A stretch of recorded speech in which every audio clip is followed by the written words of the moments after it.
Hello everyone, आज के session में आप सभी का स्वागत है। आज के इस वीडियो में सीएनटी और एसपीटी एक्ट में जिससे कि कुल 12 प्रश्न पूछे जाते हैं और अन्य राज्यों के भूमि संबंधी कानून से 2 प्रश्न मिलाकर। तो हम लोग लास्ट टाइम में अभी क्या करें, क्योंकि बहुत सारे छात्रों को उसी में सबसे ज़्यादा दिक्कत हो रही है कि फैक्ट को कैसे याद रखें, खासकर सेक्शंस को, उसके जो प्रोविजंस है जिसको हम लोग प्रावधान हिंदी में बोलते हैं। अगर ये सेक्शन से उससे संबंधित क्या कॉन्सेप्ट है, क्या वो किससे वो रिलेटेड है, तो आखिर कैसे उसको याद करें। तो हम ये मान के चल रहे हैं कि आपने पहले सीएनटी एक्ट 1 या 2 बार या तो खुद से या फिर किसी टीचर के माध्यम से या फिर किसी अन्य माध्यम से स्टडी किया होगा। सेल्फ स्टडी इसमें भी शामिल है। तो अब आपको क्या करना है उस पर हम लोग बात करेंगे। अभी आपके पास 30 दिन का समय है।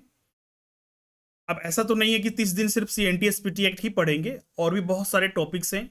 ये तो मात्र एक टॉपिक है जिससे कि 200 में 12 प्रश्न आते हैं, लेकिन इसका अच्छा महत्व है क्योंकि अगर हम लोग याद कर लेते हैं तो 12 प्रश्न हमारे लिए बहुत ज्यादा महत्वपूर्ण है, क्योंकि 1-2 प्रश्न पर ही परीक्षा में रिजल्ट बनता है, आपका सिलेक्शन होगा या नहीं होगा।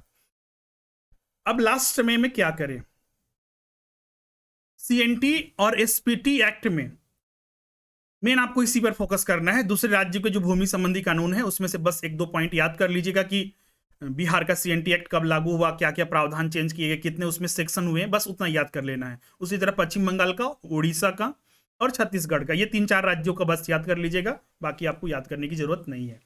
अब मेन है सीएनटी एसपीटी एक्ट। अगर सीएनटी एक्ट के बारे में बात करें तो ये तो बहुत लंबा एक्ट है और इसमें बहुत सारे मिसलेनियस प्रोविजन है। अगर हम बात करें तो कुल जो है करीब 272 सेक्शन हैं, धाराएं हैं। उसी तरह अगर हम एसपीटी एक्ट की बात करें तो उसमें 9 अध्याय और कुल 72 धाराएं हैं। तो दोनों में बहुत बड़ा अंतर है, लेकिन प्रश्न की संख्या दोनों में समान नहीं। 5 प्रश्न वहां से भी आएंगे, 5 प्रश्न यहां से भी आएंगे। तो किस तरह से याद करें, तो सीएनटी एक्ट में तो सबसे पहले बात करते हैं कि सीएनटी एक्ट तो सारा याद करना मुश्किल है। 272 धारा मतलब समझ रहे हैं। तो पहले के जो अध्याय हैं, करीब अध्याय 1 से लेकर 2, 3, 4, 5, 6, मतलब कि 70 से 72, जैसे कि धारा 46 तक तो बहुत ही महत्वपूर्ण है, क्योंकि पहला धारा से लेकर 46 तक तो मैंडेटरी है, रीड करना ही पड़ेगा, उसको याद हर एक धारा को करना पड़ेगा, इसमें कोई और उपाय है ही नहीं। तो मेरा सजेशन रहेगा कि पहला से लेकर धारा 50 तक पूरा आप याद कर लीजिए। पहला से लेकर धारा 50 तक पूरा। अब ये कैसे याद करना है, इसको भी आपने पहले पढ़ लिया होगा, कॉन्सेप्ट आपको पास होगा। अब क्या कीजिएगा कि आप एक चार्ट पेपर लीजिए, एक व्हाइट पेपर लीजिए और उसमें एक साइड धारा का नाम लिखिए कि हाँ ये अध्याय है, इस अध्याय में इतनी धाराएं हैं। उन धाराओं के बगल में कंटेंट का कॉलम बनाइएगा और उसमें ये धारा 1 जिससे रिलेटेड है उसको लिखिए, धारा 2 जिससे रिलेटेड है, धारा 3 जिससे रिलेटेड है। और ज्यादा आपको डिटेल में नहीं लिखना है, बस सिंगल पॉइंट। आप एक बार पढ़ चुके होंगे तो सिंगल पॉइंट क्या लिखना है वो आपको आइडिया लग जाएगा। क्लियर है। उसी तरह फिर हम हर एक सेक्शन का 1 से लेकर 50 तक। अब उसके बाद के सेक्शन के बारे में क्या करना है, 50 के आगे जो सेक्शन है उसमें से कुछ इंपॉर्टेंट सेक्शन होते हैं, उसको आप नोट जरूर कीजिएगा। खासकर जो मुंडारी खूंट कटीदार है, इसके अलावा जो रैयत है, उसके बारे में पूरा आपको सेक्शंस को ध्यान में रखना चाहिए। और विशेष प्रावधान, जैसे कि कहीं पर कुछ सजा है या फिर कुछ विशेष प्रावधान है, कहीं पर कुछ वर्षों का उल्लेख है, जैसे कि कोई बंजर भूमि होता है तो बंजर भूमि को अगर फिर से अस्थायी बंदोबस्ती कराया जाता है तो उसके लिए प्रावधान होता है कि हाँ इतने सालों के अंदर इस पर खेती किया जाना चाहिए। तो ये सारी चीजों को आप जरूर ध्यान में रखिएगा। धारा 50 के बाद के, तो उनमें से आपको करीब धारा 50 के बाद अगर 272 तक बात करें तो उसमें से भी आपको 30-40 इंपॉर्टेंट सेक्शन मिलते हैं। तो आपको मात्र अब यहाँ पर कितने बचे, 50 और 30 के लगभग 80 से 85 सेक्शंस याद करना है, और जो कि बिल्कुल आसान है। 80 से 85 सेक्शंस हम लोग बिल्कुल आसानी से याद कर सकते हैं। बहुत सारे उसमें तो याद करना ही नहीं है, तो इसको ध्यान में रखिएगा। तो ये चीजें आपके पास होनी चाहिए। तो धारा 1 से लेकर 50 तक कंटिन्यूअस, और उसके बाद के जो इंपॉर्टेंट हैं, फैक्चुअल हैं, तो उनको आपको ध्यान में रखने का। आप बोलिएगा सर कि एक बता दीजिए कौन कौन इंपॉर्टेंट है, तो ये बताना एक बार में मुश्किल है। हाँ, जब हम आपके साथ प्रश्न डिस्कस करेंगे तो वहां पर जरूर बताएंगे, लेकिन ये आपको पढ़ने के बाद आपको आइडिया जरूर लगेगा कि आखिर कहाँ से, जैसे कि हमने फैक्चुअल बताया, हिंट बता रहे हैं कि क्या क्या पूछा जा सकता है। खासकर उन लोग छठा जेपीएससी में देखिएगा तो खासकर उन लोग फोकस करते हैं ईयर्स को लेकर। अगर किसी प्रावधान में ईयर्स है, डेज हैं, मिनिमम पीरियड का प्रावधान है, कुछ सजा प्रावधान है, कितना पेनाल्टी लगता है और कितने साल का जेल हो सकता है, तो ये सारे टॉपिक पर प्रश्न वो ज्यादा पूछते हैं, इसको ध्यान में रखना है। अब एसपीटी एक्ट में आते हैं। एसपीटी एक्ट तो सीएनटी एक्ट के मुकाबले बहुत ही छोटा है, 72 एक्ट है, लेकिन 72 में भी आपको पहला से लेकर करीब 20-22, हाँ 33-34 तक तो आपको पूरा याद करना होगा। 33-34 तक पूरा याद कर लीजिएगा। और उसके बाद के लिए जो विशेष प्रावधान है, जैसे कि हम अभी बता रहे थे सीएनटी एक्ट में, जैसे कि कुछ विशेष ईयर का उल्लेख कहीं है, किसी सजा का है, जैसे कि अपील कर सकते हैं, तो अपील करने में एक 60 डेज का प्रावधान आता है, 90 डेज का प्रावधान होता है, उसमें उपायुक्त है तो कहीं पर आयुक्त है उसके पास अपील करने का, तो वो याद रखिएगा। धारा 66 है वो। इसके अलावा फिर उसमें जो इंपॉर्टेंट है बंजर भूमि वगैरह, बंजर भूमि का स्थायी बंदोबस्त कराया जाता है, तो उससे संबंधित प्रावधान को आप याद रखिएगा। इसके अलावा राज्य सरकार को जो अधिकार दिए गए हैं कानून बनाने का, उससे प्रश्न आ सकता है, तो उसको ध्यान में रखिएगा। फिर लगान कितना बार में, चूंकि अभी लगान का प्रावधान खत्म हो गया है तो लगान से बहुत कम प्रश्न आते हैं, लेकिन आपको उसको ध्यान में रखिएगा। और इसको भी वही करना है, एक पेपर लीजिएगा व्हाइट पेपर, और उसमें एक साइड धारा लिखिएगा और एक साइड विशेष जो प्रावधान है उसमें जो इंपॉर्टेंट है कीवर्ड टाइप का उसको आप लिखिएगा, तो आपको पता चल जाएगा उसको देखते ही कि हाँ इसमें ये प्रावधान है। इससे क्या होगा कि अगर आप उसको व्हाइट पेपर बनाकर दीवार में चिपका देते हैं या फिर अपने टेबल में चिपका देते हैं, तो उसको डेली बेसिस पर 1-2 मिनट बस देखते रहना है।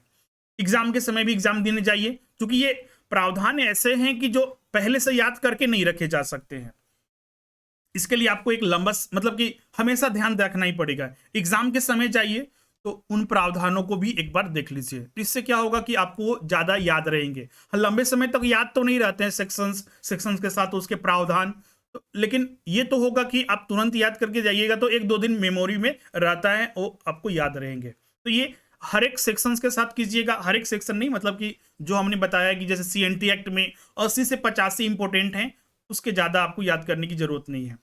और एसपीटी एक्ट में 33-34 उधर हो गया और इससे 10-12, तो करीब 40 से 45 सेक्शन इसमें इंपॉर्टेंट है। उनका लिस्ट जरूर बनाइएगा और उन लिस्ट को जरूर आप हमेशा 1-2 मिनट के बेसिस पर आप देखते रहिएगा, और या फिर एग्जाम के समय उसको अपने साथ ले जाइएगा, या फिर एग्जाम जाने से पहले आप उस पेजेस को देखिएगा। और ये सिर्फ हम सीएनटी एसपीटी की बात नहीं कर रहे हैं, यही सारा काम आपको दूसरे टॉपिक में भी करना है।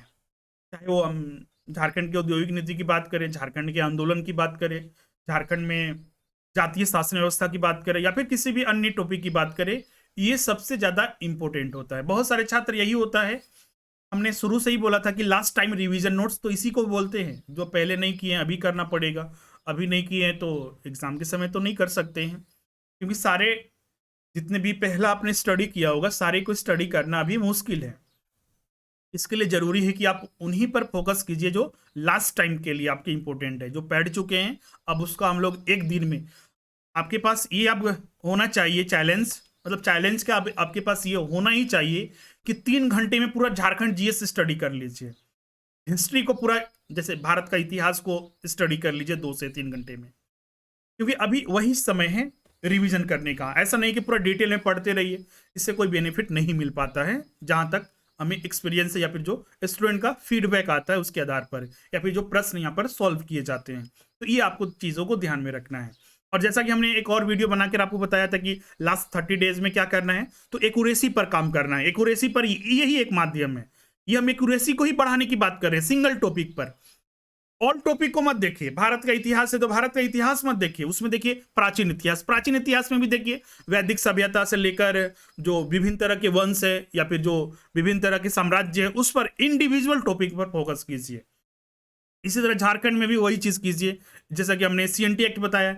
अब यहाँ पर आप शॉर्ट नोट्स बना लीजिएगा, तो आप प्रश्न कहीं से भी सॉल्व कीजिए, चाहे हमारे टेस्ट सीरीज का या फिर हमारे लाइव सेशन का, यूट्यूब वीडियो का, या फिर किसी भी और टेस्ट सीरीज, किसी भी और बुक्स, किसी भी अदर इंस्टीट्यूट या फिर किसी भी का, तो आपको देखिएगा उसमें आपको बेनिफिट मिलेगा। और ये आपके लिए बहुत ही बेहतर तरीका होता है अपने आप को शार्प करना, अपने आप को उसमें ज्यादा मार्क्स लाने के लिए तैयार करना। और ये तैयारी जो रहेगी आपको लास्ट टाइम में देखिएगा, एग्जाम के दिन में आपको उतने ज्यादा प्रॉब्लम नहीं होगी जितनी अभी हो रही है, क्योंकि पहली बार कठिनाई होती है, पहली बार आपको मेहनत लगेगा। जैसे कि बहुत सारे स्टूडेंट लिखना नहीं चाहते हैं, अब जेपीएससी सिविल सेवा की तैयारी कर रहे हैं और लिखने से डर रहे हैं, तो बहुत ही ये खराब बात है। पीटी में तो आप लिखने से बच जाइएगा। मान लीजिए आप सोचते हैं कि नहीं, कि उससे नोट्स ले लेंगे तो वो भैया से ले लेंगे, उस इंस्टीट्यूट से ले लेंगे, लेकिन खुद से नहीं बनाएंगे या फिर खुद से कुछ नहीं करेंगे, बस बना बनाया चाहिए और उसको हम याद कर ले, ऐसा बिल्कुल गलत तरीका है। खुद से बहुत सारी चीजें करनी होती, लिखने से बहुत सारी चीजें याद होती है और लंबे समय तक वो याद रहती है। हाँ, भले ही पीटी में जैसा कि हमने बताया बच सकते हैं, लेकिन मेंस में तो आपको 3-3 घंटे का एक एक पेपर लिखना है और करीब 3 से 4 हजार शब्द 3 घंटे में मात्र लिखना है। तो वहां पर आप समझ सकते हैं, अभी लिखिएगा तो हैबिट पर रहेगा, और हैबिट अगर रहेगा तो मेंस में तो आपको बहुत ही फायदा देगा। ये पूरी जानकारी था, हमने सीएनटी एक्ट के बारे में बताया है। जिन चीज़ों को हमने बताया उसको ध्यान में रखिएगा। अभी भी अगर डाउट है, कुछ पूछना चाहते हैं, ऐसे एसपीटी एक्ट पर हमने 50 प्रश्न आपका डिस्कस कर चुका है, तो 50 प्रश्न ये सारे काम करने के बाद 40-45 सेक्शन को आप करने के बाद आप उस प्रश्न को जरूर सॉल्व कीजिएगा। 90% गारंटी देते हैं कि 5 में अगर 5 तो नहीं लेकिन 4 प्रश्न बिल्कुल सॉल्व कर सकते हैं। पहला कार्य वो सिर्फ, अब बोलिएगा सर कि सिर्फ प्रश्न सॉल्व करके मेरा उतना आएगा, बिल्कुल नहीं। उसका तो थ्योरी आपको पता होना चाहिए, कॉन्सेप्ट पता होना चाहिए। जो प्रश्न दिया ऐसा थोड़ी कि वही आ जाएगा। तो थ्योरी क्लियर रखिए, प्रश्न सॉल्व कीजिए, रिजल्ट बहुत बेहतर। उसी तरह सीएनटी एक्ट का भी हमने 100 प्रश्न का हम एक सीरीज ला रहे हैं, तो आप वो काम कर लीजिए। हम जो 2-3 दिन में आप काम कर लीजिए, करीब हम मंडे को डिस्कस करेंगे आपके साथ सीएनटी एक्ट के 100 प्रश्न यूट्यूब चैनल पर ही, इसी पर। तो उसके लिए रेडी रहिएगा। सीएनटी एक्ट पर पहले काम कीजिए, एसपीटी एक्ट का काम करके जो हमने 50 प्रश्नों का डिस्कस किया हुआ है उसका लिंक हम डिस्क्रिप्शन में दे देंगे, उस पर आप सॉल्व कीजिएगा। सीएनटी एक्ट का हम जल्दी, मतलब मंडे को श्योर है, मंडे को हम बिल्कुल लेंगे ही 100 प्रश्न सीएनटी एक्ट का, जिससे कि आपको और भी बहुत ज्यादा बेनिफिट मिलेगा। आज के लिए बस इतना ही था। फिर भी अगर आपको डाउट है, कुछ पूछना चाहते हैं, तो कमेंट बॉक्स में हमें बताइएगा, हम उसे जरूर शामिल करेंगे। Thank you.